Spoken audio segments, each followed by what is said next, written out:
Hello there, Qckslvrslash, and first and foremost, as this video goes live, I am hopping on to Twitch to start streaming a little bit earlier today because I can't go as late. I need to get packing, or continue packing, and then also to allow people who are in Europe and other parts of the world other than North America to join in and watch me a bit.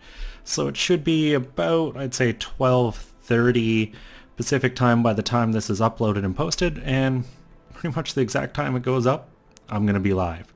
So today's video actually goes back to the 0.63 test server. And this one comes courtesy of the Sneaky Snake, one of the guys over at BIA World of Warships. And they're driving, at the time, the new Tier 10 Soviet destroyer, the Grozovoi. And I haven't really looked too much into this new Soviet line, just because I haven't paid a lot of attention to destroyers. The German destroyers came out, I played them a bunch, but I never really got that far, and it kind of burned me out on grinding destroyers. Combined with the Japanese ones, there's just a lot of destroyers in the game to play, and they all kind of play identically, more or less. Whereas I find battleships and cruisers to be more distinct, so it's easier to really continue to push through many lines, whereas I got a little tired on destroyers. So it's actually going to be nice to watch this video because get to see how this new Tier 10 destroyer handled, at least in the test server. Now there were some minor changes between the server and the live release, but it still gives you a great idea. And one of the things these DDs were really built for, and we'll see if I can actually ever take control of this camera. It's not looking like it, but you'll notice the turrets are a lot more like a number of the secondaries where the gun is very set back in the turret. That's to let it aim pretty much straight up because they're dual purpose guns, and they're really more dual purpose in a sense. They're meant to be more proficient as anti-aircraft guns than, say, a more standard turret layout would be.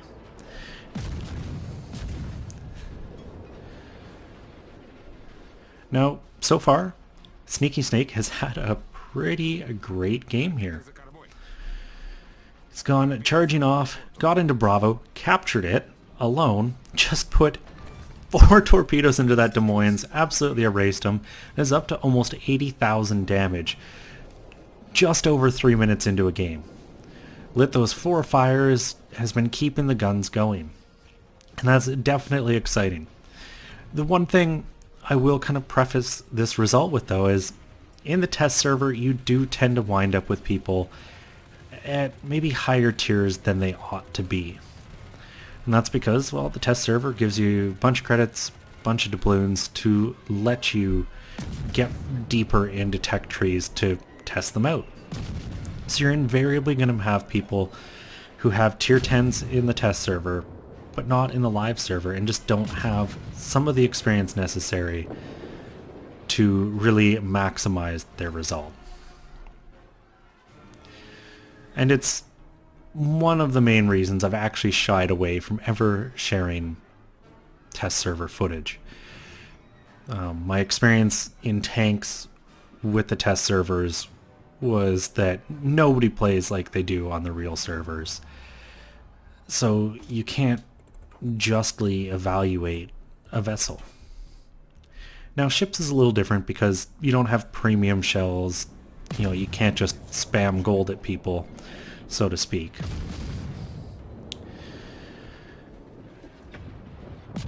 Now Sneaky Snake here gets this gearing side on and just starts going to town. And getting some pretty good damage out of these volleys. That last one almost 3,100. And, well, the gearing does what all destroyers do. Pop smoke a little bit too late. And with that last shell connecting, he's probably got maybe 200 health left. One shell and he's dead. So, Sneaky Snake is going to do what all good destroyer captains do. Or he was going to. You could see him pull the torps up. But the gearing got finished off by his buddy.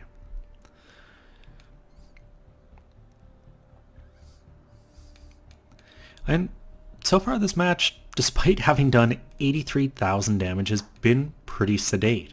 And I think a big reason for that is you can see where the enemy team went. They went to the other side of the map, and what that means is Snake has really been able to isolate out targets. He doesn't have 5 or 6 things all shooting at him the second he's spotted. And that's really a big key to destroyer play. Even now, there's one ship that can see him, one ship he's shooting at, and that's the Bismarck. The Yamato is on the other side of hard land. So he's able to just start shooting and working over this Bismarck. And you know what? If the Bismarck's guns come over this way, some good wiggling of the booty will keep him well clear of those shells.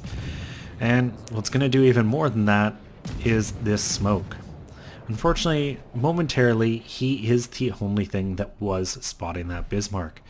But you can see friendly ships pushing down, so it was a smart play to use the smoke there. You're going to get that vision one way or another eventually.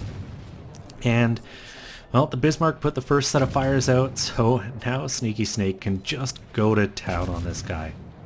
And that Bismarck doesn't really have a recourse, and it sucks to be in battleships in situations like this.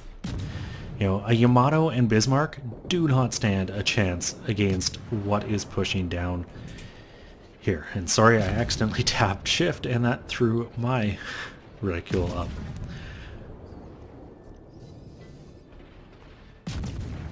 So you'll also notice that Sneaky Snake has swapped over to the Yamato as a target.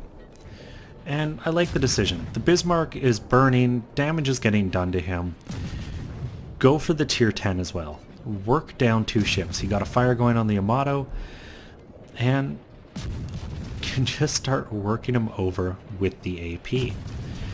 And when you get, you know, 1,000 to 2,000 damage regularly out of every volley because, you know, aiming in the right spot, you make short work of a Yamato, especially with destroyer reload rates. And you see there, the second the Yamato puts the fire out, Sneaky Snake is back on his HE, eager to relight it and just start getting that tick damage in again. The Bismarck snuck away around the island, got finished off, gets another fire on this Yamato, and, well, they're a goner. There's nothing those ships can do, and it was because of support. And what you're going to see now is the rest of the enemy team, because you can already see it happening, is going to push out one after the other. They're not in a united front, and I really think they're going to get obliterated here. You can see the Yamato. He's out alone. Pretty much everything on Sneaky Snake's team has shots, including Sneaky Snake with some torpedoes here. Overlaps the spreads to really tighten up the interlace of the torpedoes there and make sure that Yamato has nowhere to sneak between. Because realistically, the Yamato can't do much to dodge these incoming torps. He can't turn to drastically alter his course because there's too many ships in front of him. If he were to turn to try to, dodge any potential incoming torpedoes, he's going to eat a ton of damage. And this is one of those ways that destroyers can maximize, the effectiveness of their torpedoes. Is put yourself in situations where the battleships that you're shooting at simply don't have the option to dodge, or should they choose to kind of continue weaving, they expose their broadside to just an absolute slaughtering barrage of allied fire. And without too much effort, 10 minutes in, Sneaky Snake's racked up 156,000 damage and really is just continuing to go on. You can see that Edinburgh has run himself aground. Oh, what was he thinking? Sometimes you can't know. And he's going to be a goner. Sneaky Snake is just keeping the guns going. Still nothing to really shoot at him. And at high tiers, this is one of the ways destroyers can make themselves immeasurably valuable to a team, and that is just getting tons of supporting damage in.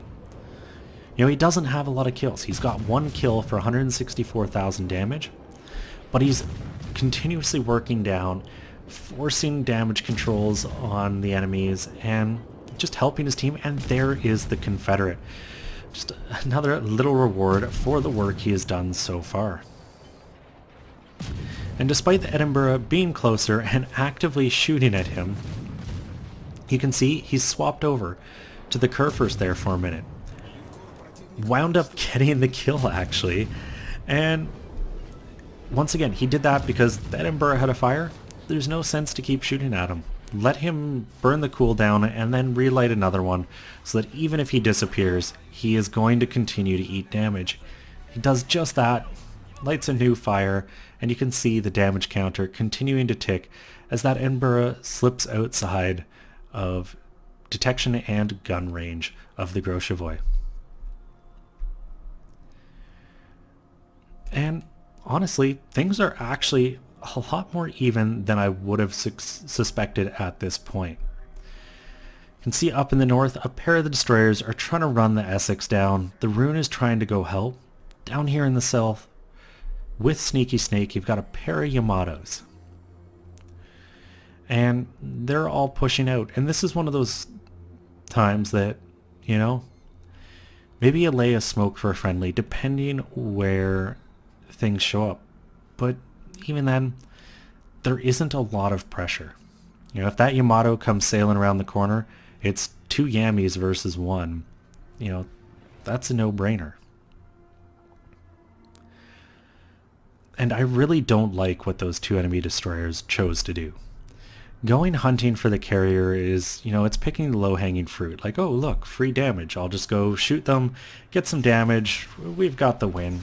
It's a silly decision to make. The only time you really should be shooting at a carrier is if you've got nothing else to shoot at. You might as well throw your shells there. But even then, you have to read into the situation, because maybe you'll have shells soon, or shots at something else soon. Now you can see that plane has spotted him, and there comes a deadly volley. He pops his smoke because he has no intention of letting that Edinburgh finish him off, and just goes to work on the Yammy. And that Edinburgh, he's got some skill. You can see him looping some shells in right on Snake's position here, just based on where the gunfire is coming from.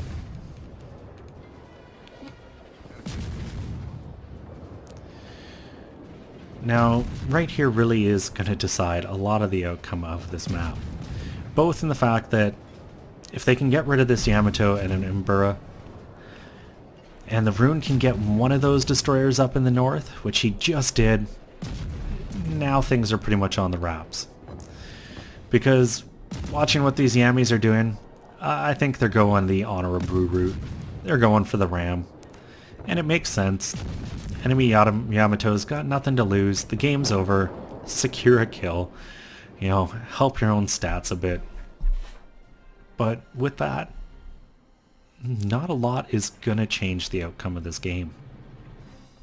And part of the reason is you've got a Rune now directly between the last destroyer and any of the caps. So for the enemy team to try to get a lock onto the caps, well, it's just not going to happen. That Edinburgh was in rough shape, and really the British cruisers rely on having allies around for the vision and support. They're a supporting cruiser. They can put out immense amounts of damage, but they need friendlies about to help them do so. They need that vision. They need that distraction so that they can just let their guns do the work and not have to take, you know, the huge amounts of damage that those ships will absorb if they're shot. And maybe absorb isn't the right word. Huge amount of damage they'll take. Because there's nothing stopping enemy shells. Your only real chance in the British ships is that no armor is the best armor. Maybe the shells just over-penetrate. Meanwhile, up in the north, the Yugamo has been run down by that Rune. And they've got the caps. there's the kill. The Rune manages to secure it. Hopefully he's not going to eat any torpedoes. They finally got the points lead, and they've got the caps anyway with 4 minutes left. There's not really anything that's going to flip this over unless, you know, somehow that enemy Edinburgh just gets super lucky and detonates a Yamato and an Amagi. But I don't see that happening anytime soon. So having watched this ship play, it looks enjoyable. It's definitely fast, cruising around with that speed boost on at 44 knots here. The guns have a great rate of fire, seem to be very punishing. This line was supposed to kind of be AA orientated, but without a defensive air cooldown as an option, and maybe it is an option instead of that speed boost, just like the Americans, without that equipped, you know, he shot 4 planes down, but there's not a ton. Now I am going to assume that the AA replaces that speed boost, and in that case, this ship could be quite valuable in the right situations at high tiers. Simply because one of the most devastating things to destroyers in any match is when you load in against a tier 10 carrier that knows what they're doing and you're too far from supporting AA and they just get a drop on you and just ace you pretty much to start the battle. And that's one of the mistakes I see a lot of destroyers make early on, and that's why, you know, perhaps having those dual purpose guns and just a better AA rating than the rest of the Russian line would really pay off. And it's safe to say the enemy team looks to have run away. And I guess that makes sense too. I mean, the Edinburgh, he didn't have a lot of hit points left. What's he going to do? What does surprise me is we have yet to see that enemy carrier's planes. They can't all be gone because I saw sets of fighters flying around and, well, now the carrier's spotted, he's charging in. Looks like he wants to get this one over with sooner rather than later, and looks like the Edinburgh wound up sneaking all the way around that island and has gotten into Bravo. So you've got one ship on your team, arguably just trying to end the match. They want out, they probably want to sail the same ship again, and the other one delaying this. But, I mean, you're delaying the inevitable.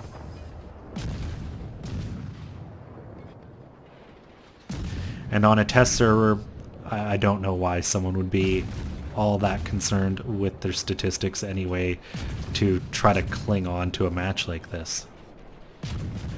I mean, Essex certainly doesn't care. And any second he'll sink. Yami's secondaries finish him off, and now the Edinburgh can't do anything. He popped his own smoke, he's sitting inside it, he can't see out. They're gonna get the cap. Let's pop to the post-battle. And despite being equipped for AA, this thing is still very capable of fighting. 609,000 credits, 8,800 experience, Confederate devastating strike, and high caliber, just shy of 218,000 damage, 419 shells fired. The only torpedoes he managed to land were those early 4 on the Des Moines, and then that Yami, but the guns were really all he needed. And Sneaky Snake did a great job of cycling through targets to really maximize the effectiveness of fires. And that's something that gunship destroyers, you just have to naturally do. You know, it doesn't make sense to pump a whole ton of shells into something that's already burning in 3 places. Topped out his team, and yeah, you can't really complain about the base XP. The 2 kills, 4 planes, but once again, the planes were never really overhead, and he didn't have the defensive AA equipped, so it's hard to assess how much better an AA ship this is over the cab, but I suspect it can hold its own. As far as the damage spread, it's pretty even across the board, like 20 to 30,000 damage to most things he was opening fire on. A little more to some, a little less to others, but all told, you look at the damage and around 150, 160,000 was from the guns and the fires. The rest really came down to the torpedoes. So it shows how valuable guns can be on destroyers, and you see too many just try to use torpedoes to win games. Now, the credits and experience, it doesn't really matter as much.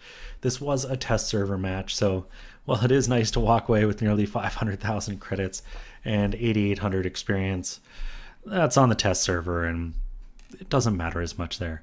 Thanks, Sneaky Snake, for sending this in. I'm going to try to grind this line out. Hopefully I can share a live server game rather than test server game of this, and maybe decimate some aircraft while I'm at it. A reminder that as this video goes up, I am live on Twitch. If you guys enjoyed this, please consider giving it a thumbs up or subscribing to the channel. And as always, I'm Qckslvrslash, and I'll have another one for you guys later.